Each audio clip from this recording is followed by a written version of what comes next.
Yeah, that's right. I sat here and watched 161 laps around here, but you've dragged me kicking and screaming into the broadcast and managed to watch another 40 tonight across 2 races.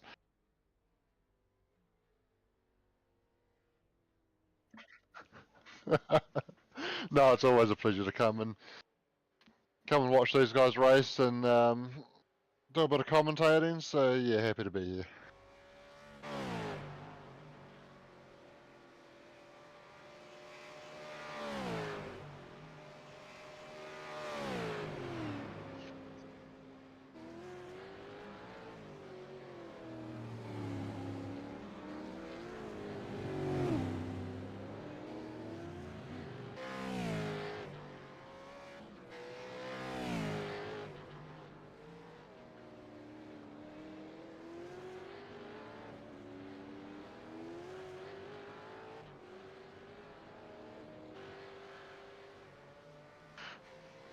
Well, I don't know about my tyres, and I won't quite be at Bathurst by the time you're sitting in the broadcast and then streaming it. I'll be jumping on a plane around lunchtime from Plymouth to start making my way towards Bathurst.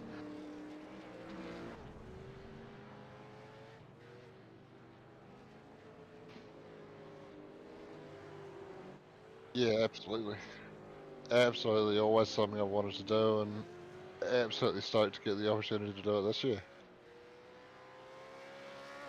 Compulsory pit stop tonight, guys. 4 tyres must be taken. Cheers.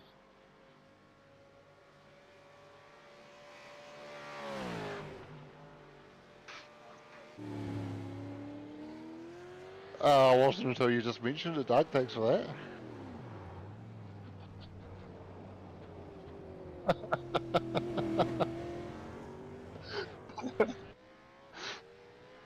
Well, how long the race goes for doesn't really dictate how early the drinks start, does it? 100%.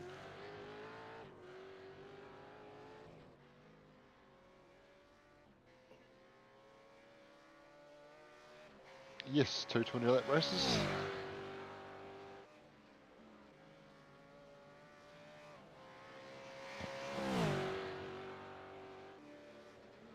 They're looking at Sandown, Doug.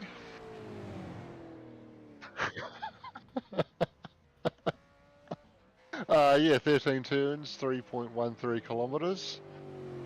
So 40 laps tonight will make up just over 120 kilometres.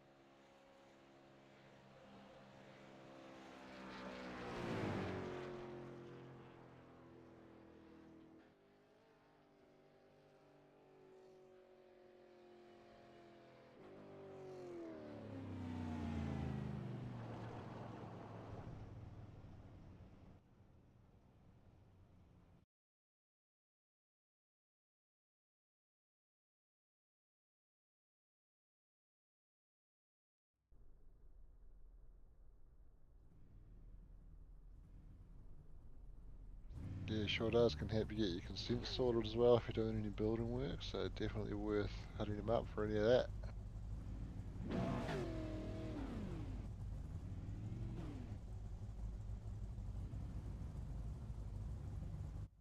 Well, that's good. That'll help us get a race underway.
Well, I don't know. It's hard to say. Most of these guys had a lot of practice at this track over the weekend, but in saying that, they were in enduro mode for the weekend, and this time around they're probably well aware that it's a much shorter race, so they might be looking to go a bit harder and make up some spots on the opening lap, and could be a bit of drama.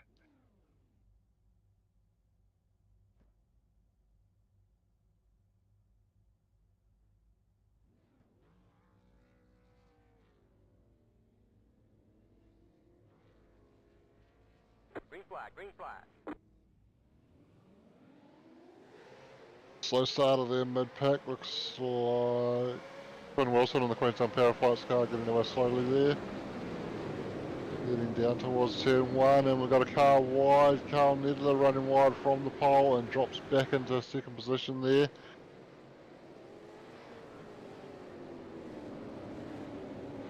And then he's gone around as well, so a bad start for Quinn.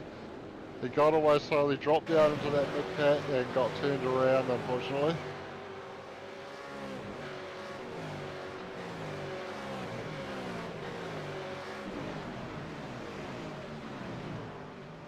Coming down the hill now, over the curb. Oh, and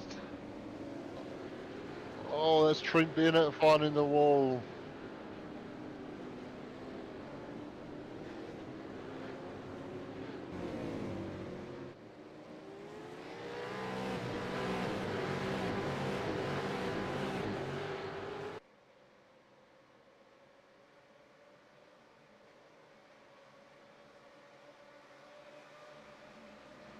Yes, the car managed to recover from going wide at turn 1 and maintain the race lead there, so lucky escape for him.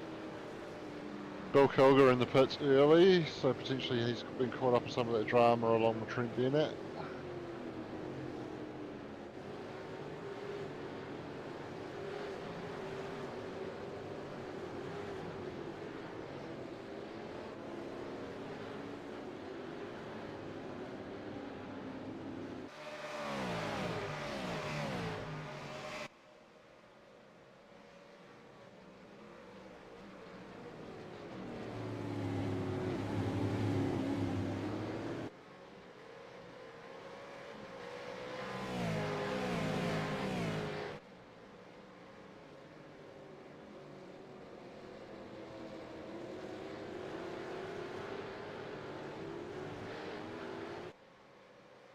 Yes, so Carl and Peter swapping positions off the start there, so it's actually Peter that qualified on pole, and Carl had managed to jump in at the start before he ran wide at 1, but as I mentioned earlier, managed to maintain that race lead after recovering from that little off.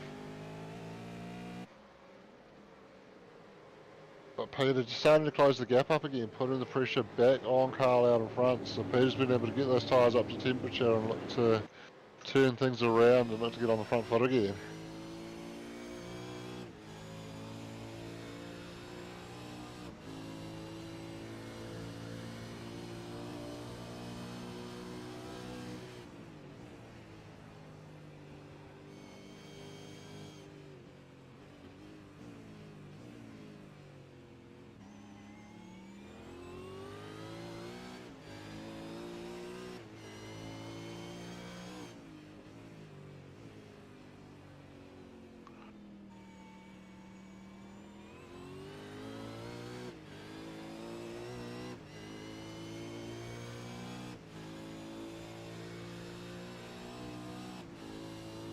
Yeah, that's right, and very interesting on the front straight there. You see Carl Nedler moving left to try and break the toe from Peter Vanderberg, and Peter choosing not to follow him across there, just happy to take the fresh air on the front of the Mustang there, and not looking to take that draft down the front straight at the moment. So whether he's just biding his time, didn't fancy trying to draft move there. He's certainly right under the rear wing coming out onto the front straight here, so can he get alongside on the run into turn 6?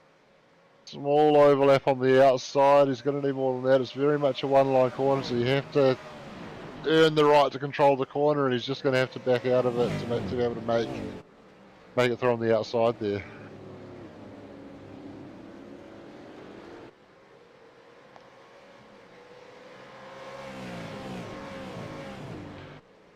No, down to Graph learned that the hard way on Sunday. Oh, bit of a twitch off the final quarter there for Peter, and that's going to hurt his momentum out into the front straight, and that has him probably thinking more about where Nick Baker is behind him than where Carl Nedler is in front.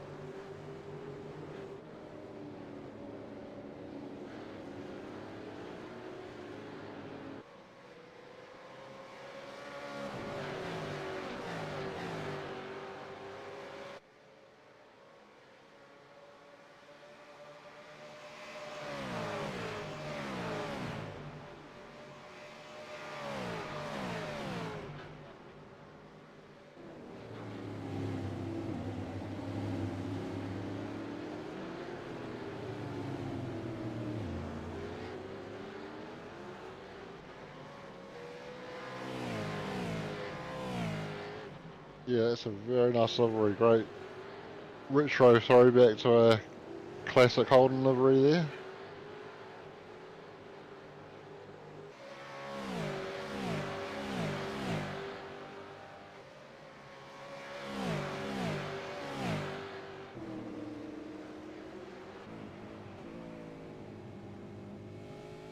Derek Lovegrove looking to try and find a way past Chris Suppert. It's just sitting in behind at the moment.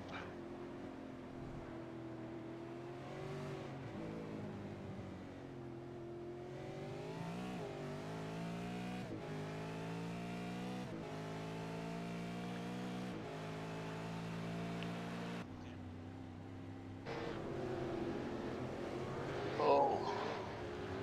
Sorry, Rob. Oh, God.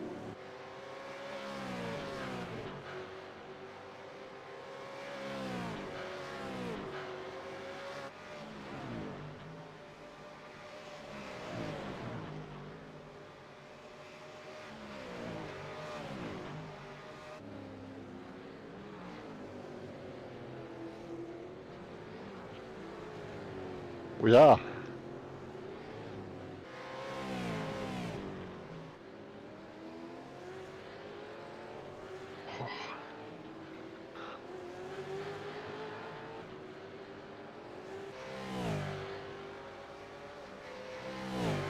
Yeah, certainly had that inside front all locked up and a big puff of smoke coming off it, so that'll hurt his tyres a little bit, probably hurt his momentum onto the straight, but able to do enough to keep cover from Ross Watson, and another big lock up into turn one there.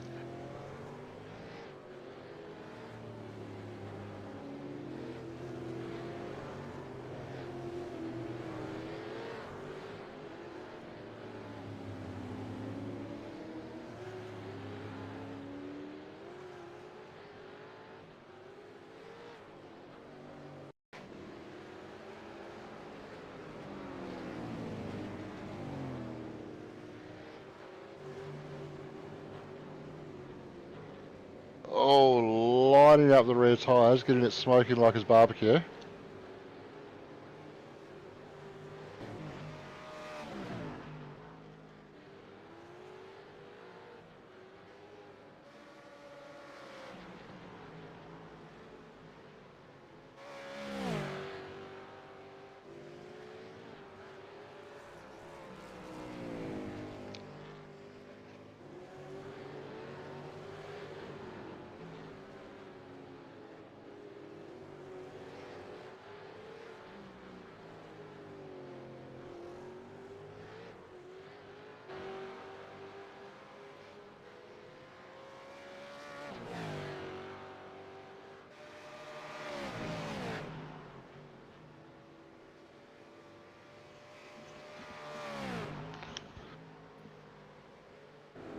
Yeah, we very much appreciate the support we get from all ports. At the front though, I'm keeping an eye on that battle and it is getting super tight. Peter Vandenberg's just had a couple of dives at Carl Nedler on this lap. Hasn't been able to find a way past, but certainly got very, very close.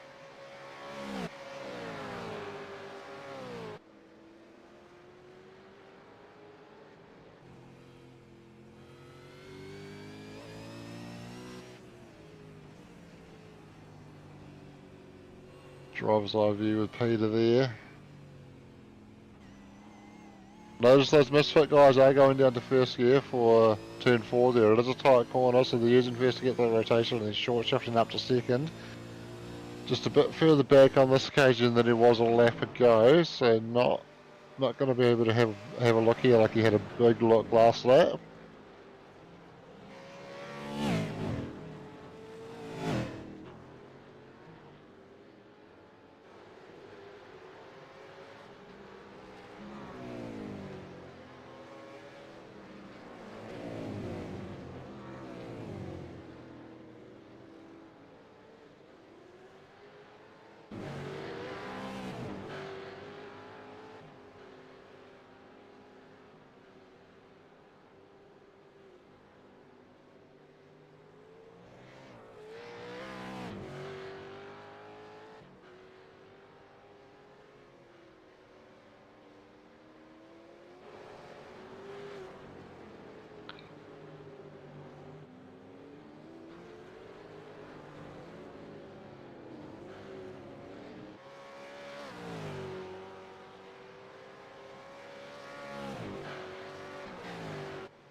Yeah, I always think if you're the chasing car and the guy in front of you gets to pit lane first, then you want to do at least 2 more laps than what he did to get some fresh rubber on at the end, I think. Unless you know that having warmer tyres is going to be able to get you that overcut while he's getting his tyres up to temperature. Generally, in these cars, just getting onto a fresher tyre will get you that advantage. So once you've missed that shot at the undercut, generally the way to do it is to have fresher rubber at the end. But Peter choosing to cover off just a lap later, so we'll see how this pans out, where he comes out relative to Carl Nedler, who has he had a mistake? Sorry, mate. Oh, he has too. And that has probably cost him enough that I would expect to see Peter popping out just in front of Carl here.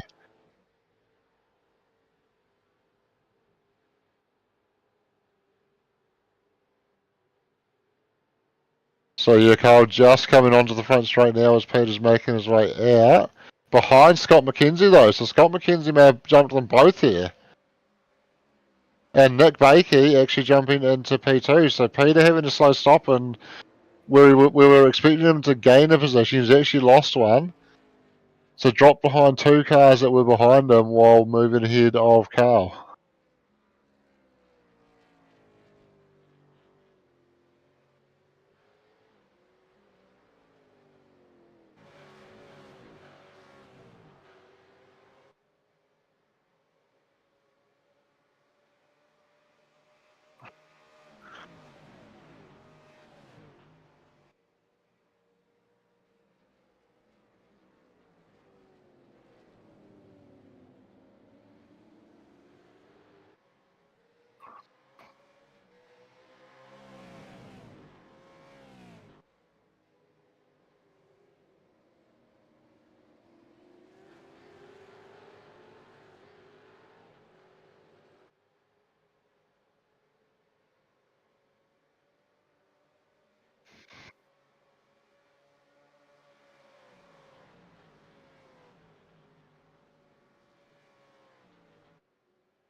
Yeah, the advantage that Scott does have over Nick though is a lap pressure tyres, and Peter's got that advantage as well. And I think those misfit guys are just starting to get their tyres into that window now. You can certainly see Peter's starting to put the pressure on Nick, and where Nick was putting the pressure on Scott, Nick's probably starting to look more in the mirror than out in front now.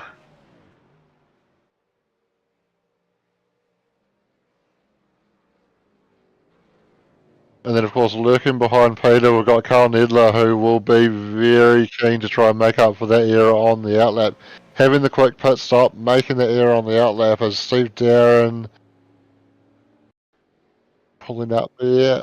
Oh!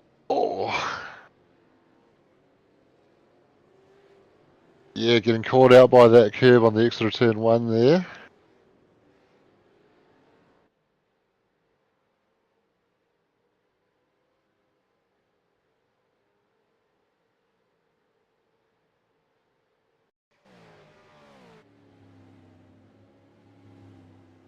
Oh no.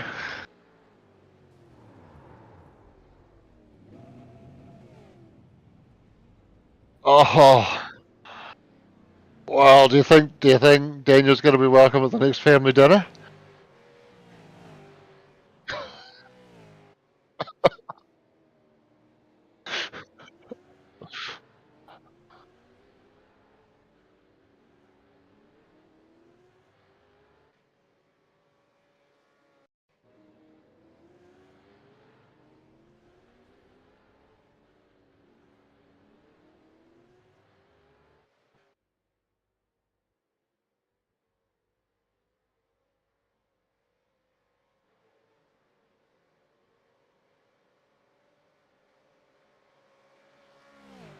Yeah.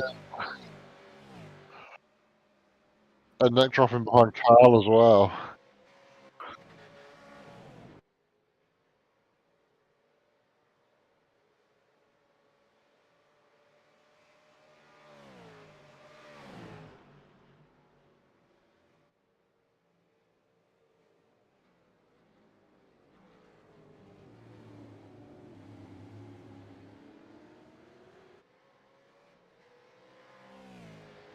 Yeah, I think Carl using his NASCAR knowledge there to do a little bit of bump drafting to help Peter through and then follow him on through there while Nick was left all by himself and unfortunately dropped a couple of positions there.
Yeah, making sure he completely removed himself from that battle. Knew there was a big group of lead cars coming through on him and didn't want to get involved in that battle at all, so he just pulled it up, stopped the car, and let the guys get past him.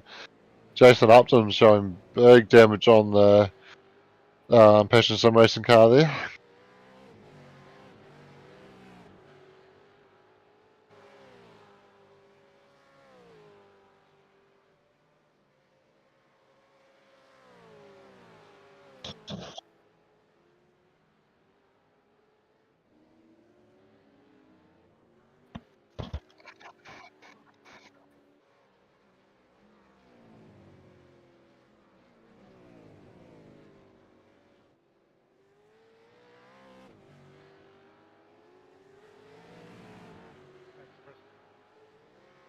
Yeah, Ross just struggling a little bit.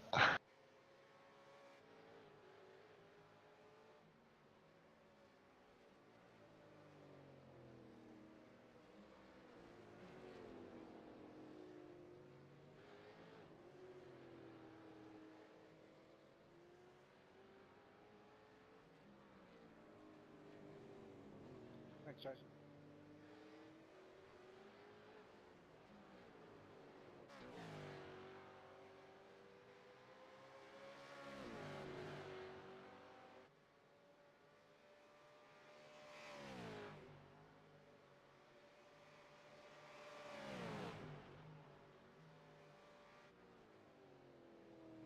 Yeah, that's right. It's still running the old one there.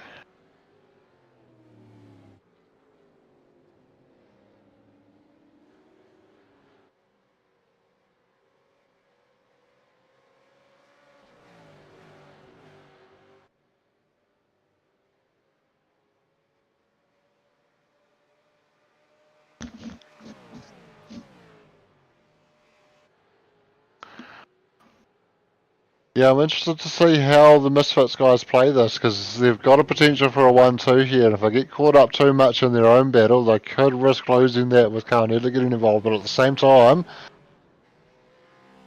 if they don't get on with it, they're going to be at risk of Peter getting passed by Carl anyway, so bit of a tricky balance to find with not wanting to open the door for Carl if they do try to pass on each other, but at the same time, they've got to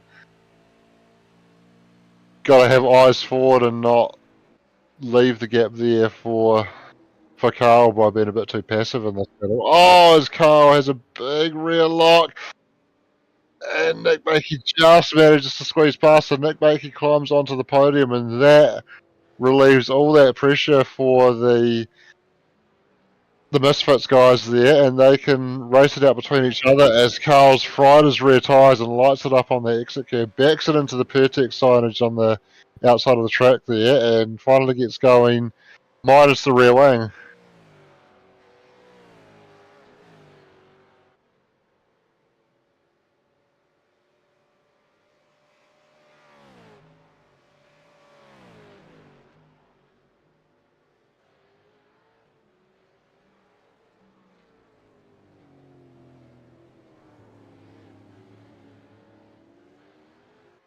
Yeah, and that run over turn 6 and down the hill in towards turn 9 was really looking like one of his strong points, where I had been watching him come onto the straight with a bit of a gap and close that gap right up through that section, but as you say, with that rear wing gone, it's not going to help him get through that section quickly. Meanwhile, Scott McKenzie's been able to absolutely gap Peter Vanderberg, where Peter had been putting the pressure on Scott. It's now Scott just driving away.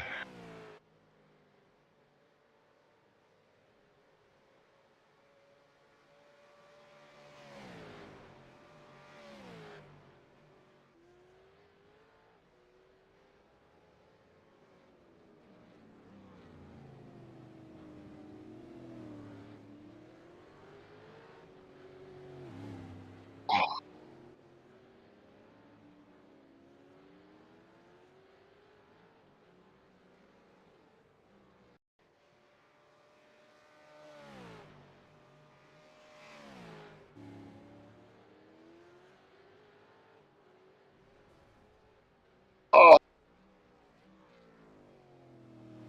yeah, it looks like just getting unsettled over that curb at turn 7, which you do have to go right over the top of that curb to get the best time out of it. And if your car's not quite set up to handle that bump well, then can unsettle it, as we've seen someone rejoining the track off to the right there.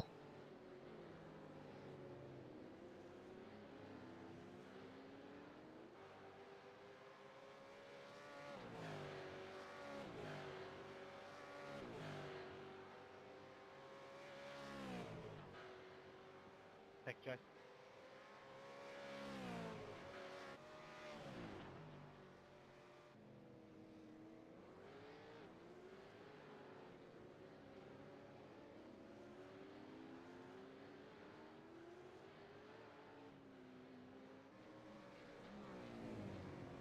I'm wondering if they're going to do a photo finish here. It looks like he might have backed up a little bit to let Peter close the gap. Does he sew up and cross the line side by side? No. No, he just wants to grab that win for himself. They'll be happy with the 1-2, but certainly Scott making sure that Peter can't try and steal it off him with any silly games there.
Yeah, I certainly enjoyed that one. We saw in the first stint, it looked as though it was going to be between Peter and Carl for the win, but obviously pit stop dramas and outlap mistakes and other issues going on saw Scott McKenzie jump to the front, and while Peter had the pace through the middle of that stint, he wasn't able to quite get close enough to find a way past Scott, and then Scott was able to drive away with it in the end.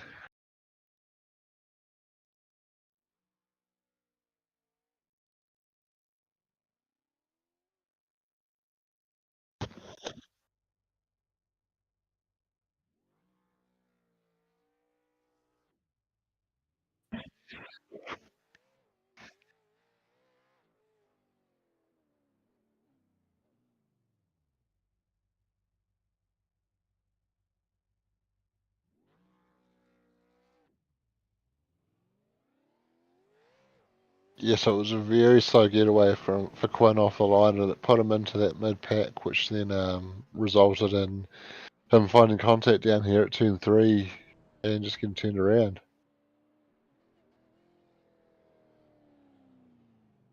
Getting those practice starts in, but something that you've noticed previously with the practice starts, Doug, is the fact that some of these guys come out and do these repeated practice starts where they're actually getting the rear tyres up to temperature and probably aren't getting that accurate of a read on what they actually need to be doing. Where if they do one, reset and do another one, that probably gives them a better idea.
Yeah, certainly looking at the way he's pushing straight out of the pits on an outlap here, probably not a bad idea for some warm up practice. Get out there, and I feel like the warm up should be about cold tire practice. You've just finished a race where you're on hot tires, you're used to that warm tire grip, and obviously you're about to start the next race on stone cold tires. So getting an idea of how the car performs on cold tires is not a bad idea at all.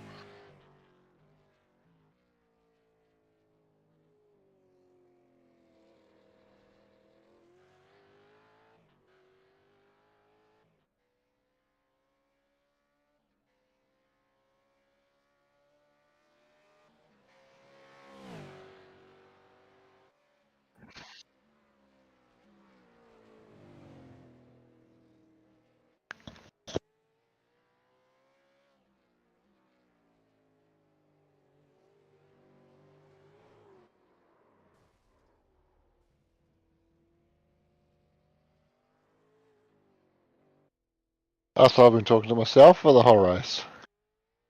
It's just had a random. Okay. They said you were quiet at the beginning, so I turned you up. There we go. There's my wee thing doing its thingy now. Man, random dramas happening here tonight. I've just been having a bit of a message back and forward with Scott on the chat. So I'm there now. Hopefully I was there at the beginning, Scott, and you're not just telling me that Shane was quiet and talking to himself.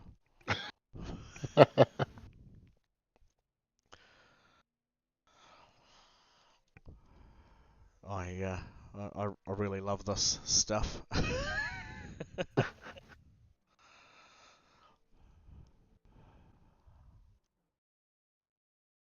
Someone's just gone ploughing into the pit building there. Hope everyone's all right. I think there was the back exit, and there's the KFC just down the road. That explains it. Someone's off to get a bucket.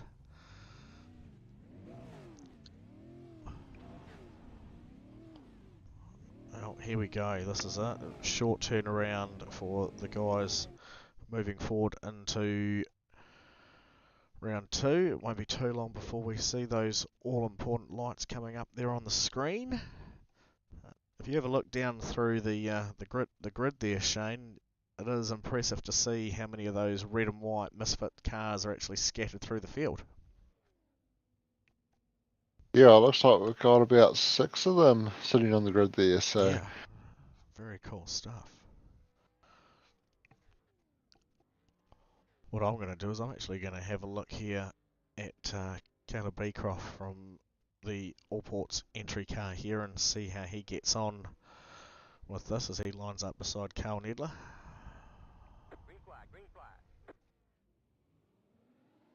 So they're off, and Quinn's got away slowly again, but looks like on the inside at the front, Scott got the good launch. Peter, good second stage, but down into turn 1, it's going to be Scott McKenzie taking the lead. Meanwhile, Nick Bakey jumps into P2. So Peter just getting hung out on the outside, and one of the other misfit cars going around in the background there, Derek Lovegrove.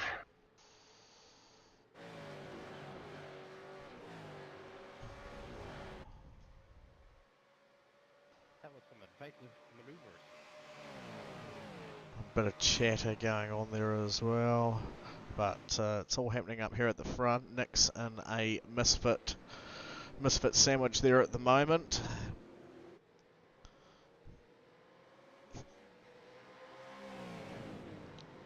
This will be a good testament to seeing how Scott actually gets on with this, with having the pressure from Nick in behind him early on. Scott Pickering calling for a yellow flag after that crash there at the beginning.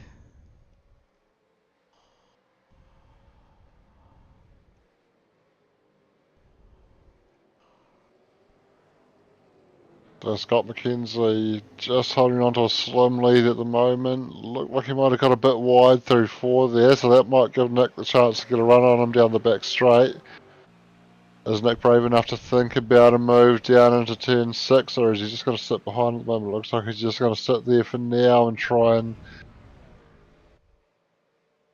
maybe set up a Richie Stanaway or Shane Van Gisbergen style move down into turn 9 at Dandenong Road, but just sitting in behind. But Scott's got too hot in there, locked the rears and run wide, and the seas have just parted for Nick Bakey there.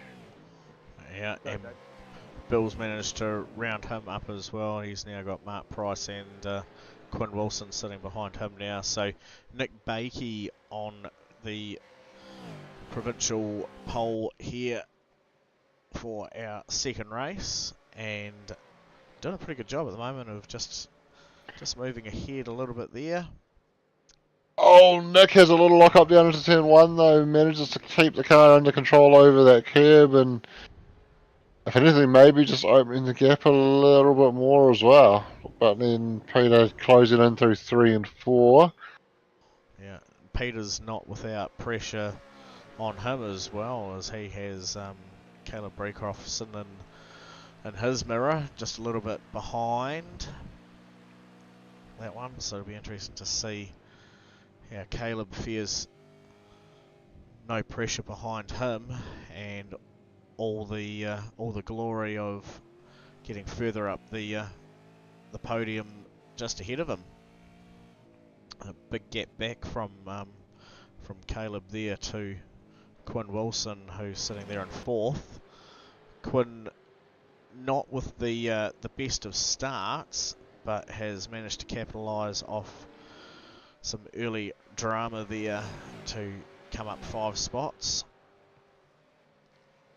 So yeah, great recovery drive for Quinn.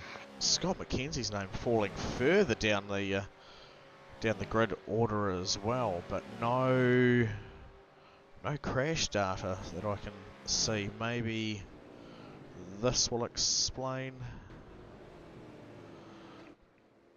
what's happened. Oh yes. Oh.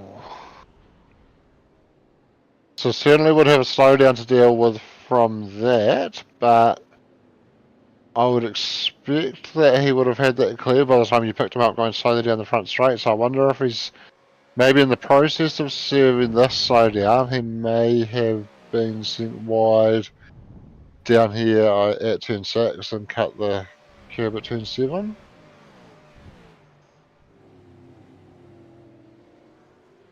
No, keeping it all on track there.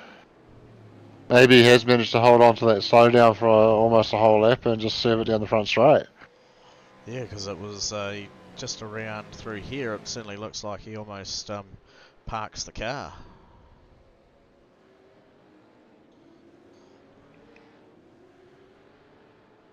Yeah, I think he's just there getting rid of the last of that slowdown, and I think desperately getting rid of the last of that slowdown before time runs out. Yeah. Hopefully he managed to get it all cleared in time, but he is in the pit lane there. Has he actually stopped in his box, or...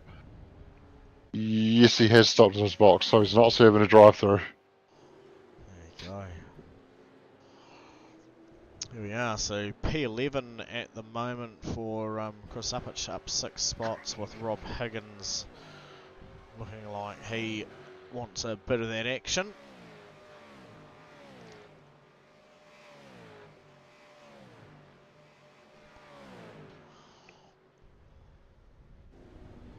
Rob thinking better of it than going for the move down in turn 6 there. Oh, Chris is getting a bit deep, kicking up some dirt off the back of that curb there, but manages to just keep it together. But Rob certainly able to get closer as a result of that. Hopefully Rob doesn't get too greedy and punch it out of here too soon. Still close.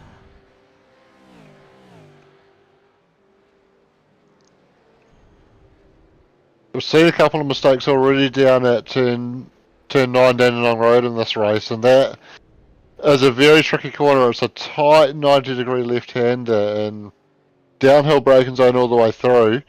And to get the best run, you've really got to commit over that curb at turn 7, and then pick your braking point very early on there. And if you just get a little bit too deep, because of how tricky the braking zone is, it can be very easy to go far too deep. And that's what I was saying with the guys, just overcooking a little bit on the run down there, and just getting in a bit too deep and running wide on the exit. So that's why they're struggling a little bit to get it pulled up down there. Yeah. Chris well and truly gained onto the back of Andrew Johnson there in front of him. Yeah, so what a difference a lap makes, eh? We saw him struggle there at Dandenong Road on the previous lap, and then lap later, he's got it all hooked up and getting onto the back of Andrew Johnson. And getting the overlap down the front straight on the inside, he'll have the high ground here, and Andrew just letting him go and not finding it so hard. I think he recognised that he'd already lost that spot. Yeah. Talking of losing spots, just going to have a quick look back here of Peter Vanderberg managing to get past Nick Bakey.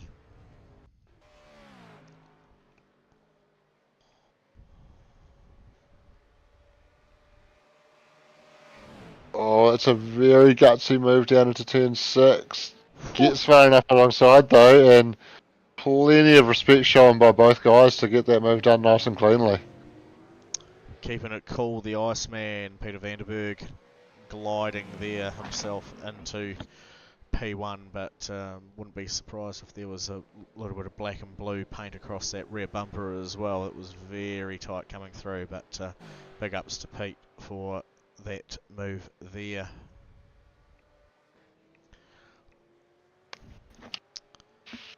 And here is our leader, Peter Vanderberg, just a second ahead of Nick.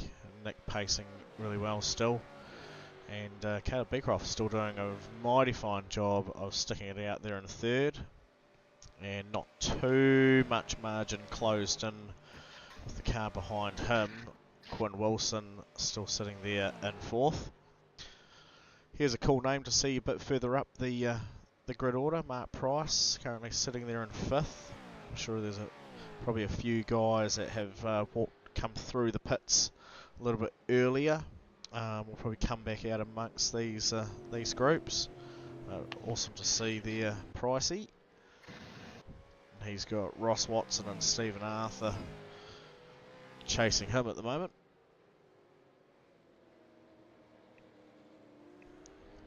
Yeah, if Mark gains a couple more spots, he'll have to change his tagline there. Yeah.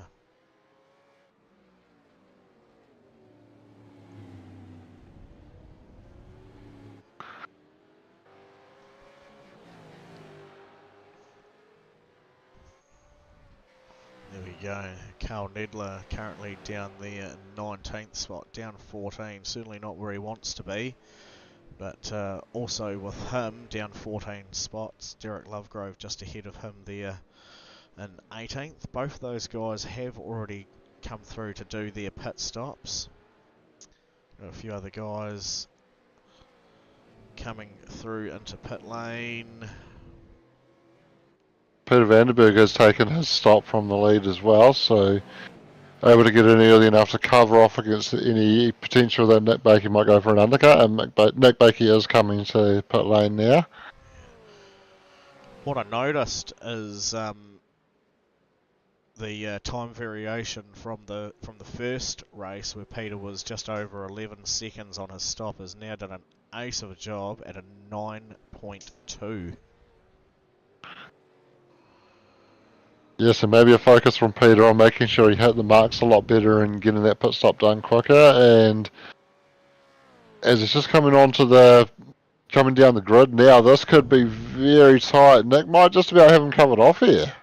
Yeah, Nick with an equally quick 9.6 second stop, and Quinn has done a very respectful 9.9 second stop there as well. So those guys doing a mighty fine job of getting through and getting their pit stops done nicely. So that essentially moves Nick into what will be P1 after the others have come through, outside of having any dramas. Peter's certainly not going to muck around trying to get into a very nice tight drafting spot. Drivers were saying from the weekend's enduro, it's a hard track to pass on. It's an easy track to defend on. What's your overall thoughts on that, Shane? Yeah, certainly not the easiest track to pass on. Obviously, you've got the good run up the back straight where you can pick up a really strong draft, but it's where you go to from there, because turn 6 is not the easiest corner to pass on. It can be done, but it's very much a single line corner, so you've really got to get yourself in that position where you've got yourself the right to control that corner and get the pass done there. It's very rare that you see two cars actually getting through there side by side. Potential to get it done at turn 1 as well, but that seems to be a little bit harder to get it set up. You sort of have to set up a better exit off the last couple of corners there if you're going to do that. So certainly not the easiest. A pass that we did see used on the weekend to great effect by both Shane Gisberg and Richie Sanaway was to sit in behind over the curl through 6 and then hold it tight off the left-hander at turn 8 to fire it down the inside at 9. Yeah, it was, and it was a really cool move as well. Looked great. While we've got this battle happening between Peter and Nick, would you be keen to do an onboard for the guys? I suppose I would.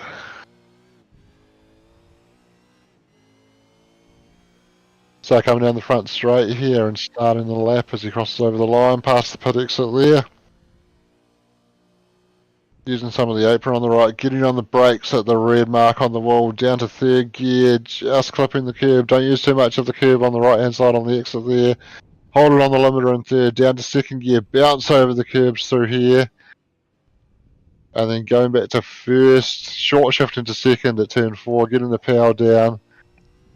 3rd, 4th, flat out through the kink at turn 5. Powering down the back straight, looking to tuck under the slipstream here. Up into 6th gear, and with the draft, he's just not quite hitting that limiter. Back to 5th gear, climbing over the curb on the left, right, and then try and strain in the braking zone as much as you can. He goes down to first again for Dandenong Road, short shift to second. Nick had a little bit of a lock up running wide, so that's allowed Peter to close the gap up a little bit, and then on the brakes again down to second gear for turn 11, and then into 12 shortly after. I think, ease the power on and try and get it flat as you come through turn 13 and back out onto the grid and across the lines and complete a lap at Sandown. And he's going to pull out of the draft and go side by side on the run down towards turn 1 and breaking that a little bit later, but he hasn't got it pulled up. He had to climb all over the curb to try and make the corner there and ended up running wide. And where it looked like he had that pass done, he's just got it a little bit too hot and then overcooking the chicane at 2 and 3 as well, and struggling for pace through turn 4 after getting out of that rhythm as well. So wow, so after all of that, making all that ground up probably over a good 3 or 4 laps, now sitting 1.7 seconds behind Nick as we are working our way towards lap 14 of 20. Would have added quite a bit of heat into the tyres, getting a bit out of shape there coming through turn 1. How do you think that's going to affect his car balance moving forward? Do you reckon that's him done? Has he still got enough in there to push him to try and get back onto the back of Nick for one more attempt before the end? well, he's certainly going to have to spend some time getting those tyres back down to a good temperature. They will certainly be quite warm at the moment, so take it easy for at least a lap, and then see how he can build back into it. If he can build back into that rhythm and close the gap down, he may be able to get there in time for one last shot, but certainly a lot of pressure coming off Nick Bakey now, and we do know just how well Nick can go when he's able to just run to his own rhythm, as Chris Zuppich putting a move on there for P11. Oh! Oh! Bit of contact there, firing them both into the fence. I do wonder if there might have been a bit of netcode. It looked a bit weird how there was sudden contact while they were running quite nicely side by side. Didn't quite get a good angle to see if that gap did close, but I do wonder if netcode may have played a part in that. The only data I've got actually shows Marty crash, so I wonder if it was Marty's car just getting a wee bit of netcode on that one.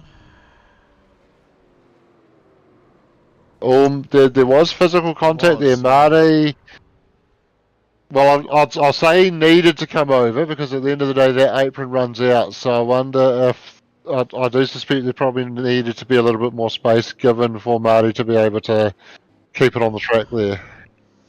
Yeah, unfortunate there. It was lining itself up to be a good move.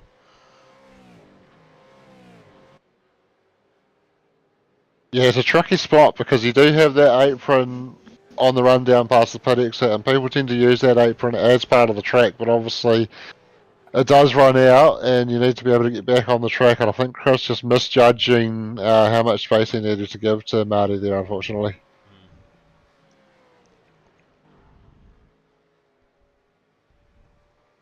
We have a battle splicing up here between Bill Kilger and the ESI Commodore over David Yao and the Simblacks Commodore.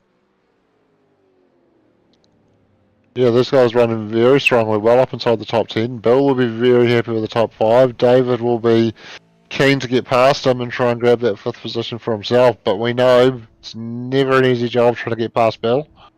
No, and I mean, evidently enough, I was just about to say, look how squarely Bill managed to get himself away out of that final corner where we know it's all too easy to run very wide out onto the outside ripple strip, and he's just done it nicely. David getting a little bit of a squeal, trying to get onto the gas a bit too soon, but he's managed to bring that margin back down, coming in through turns 2 and 3 there, and out of 4.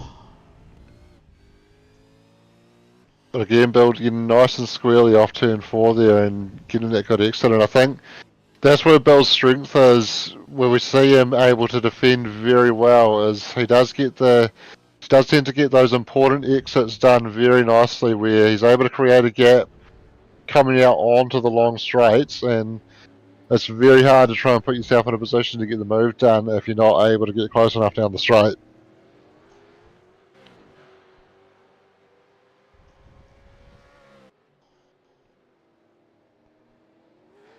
Oh no! Oh! And there it goes. It's exactly what I said Can manage that well, Scott. the time before. Just getting caught on the that outside ripple strip there, and it's resulted in a turnaround. Quite a bit of damage along the side there as well. Hopefully the wheel's pointed straight. We'll have a quick look inside. Not too bad. I'm not sure if there's been a mistake for Nick Bakey, but the gap at the front has come down dramatically. It was still a couple of seconds last time I looked, but now Peter is right there. There's some lap traffic involved in that as well. I do wonder if that slowed Nick up, but I feel like for the gap to close as dramatically as it has, there must have been a mistake of some kind. But this race is certainly on again. Oh, as Peter makes the same mistake that Bill did. Yeah, there must be a bit of oil down there. Oh no! Oh. Bit of uncertainty as to which way to go for Caleb, and just ran straight into the back of Peter, who was trying to recover. So unfortunate. So that knocked P2 and 3 down into now 4th and 5th, and it's resulted in Quinn Wilson being able to capitalise off that and moving up into 2nd place. David Yale, who was battling there earlier with following Bill, now in 3rd, so that could have been Bill's name there in third place. A lot of cars getting themselves tripped up at that final corner. Steve Arthur having a battle alongside Chris there, with Carl Nedler in behind him. Managed to get in down there. Wonder if Carl's got it close enough to be able to get alongside this too.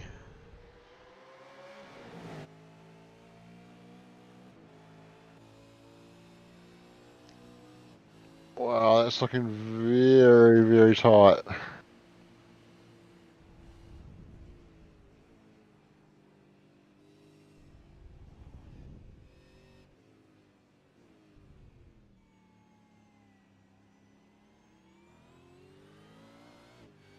Wow, great bit of racing from those guys.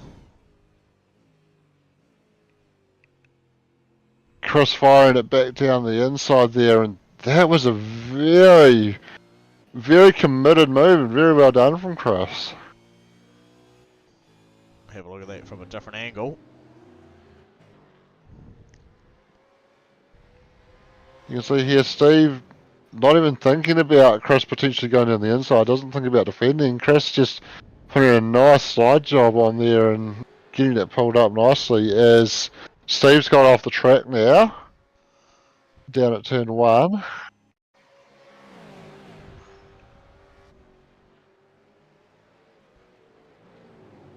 So he's followed what Peter did earlier. Yeah, so he's tried to get the position back from Chris Uppich there and just overcooking it on the outside, running wide. Meanwhile, Nick Bakey's got the white flag out in front. There we go. And a long way out in front too, so he'll just be cruising, making sure he hits his marks, hoping for no mistakes between here and the finish line. Yeah, big margins between the guys now. Look at that. 8 seconds from Nick to Quinn, 10 seconds back from Quinn to David. So that's caused an unfortunate amount of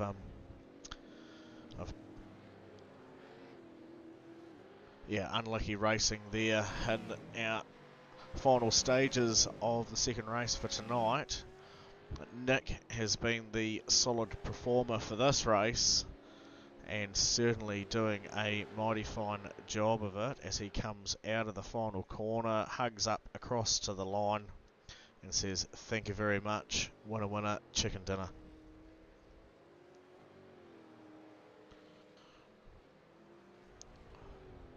Quinn Wilson comes home in second, so that's a great recovery after his disaster of a first race and not getting off the line particularly well on this one either, but coming home to finish second, and David Yeo rounds out the podium in third. Yeah, great bit of running there, and we see Peter Vanderberg coming across the line in fourth. Caleb Beecroft unluckily has had to go into the pit lane. Not too sure if he ended up getting a drive through there towards the end and finished up. So Bill there finishing in sixth. Trent Bennett there in seventh. Ross Watson 8. Yeah, it looks like the NASCAR race from the weekend. Rob Higgins celebrating, coming up 10 spots there to finish in ninth, and Grant Bistro doing his best to remove every piece of panel off the side of the Chickadee retro liveried Commodore there. Well done. But yeah, unlucky. So Carl Nedler there finishing back down there in 11th spot. Sorry, Rudy. Kapapa at the start there too. And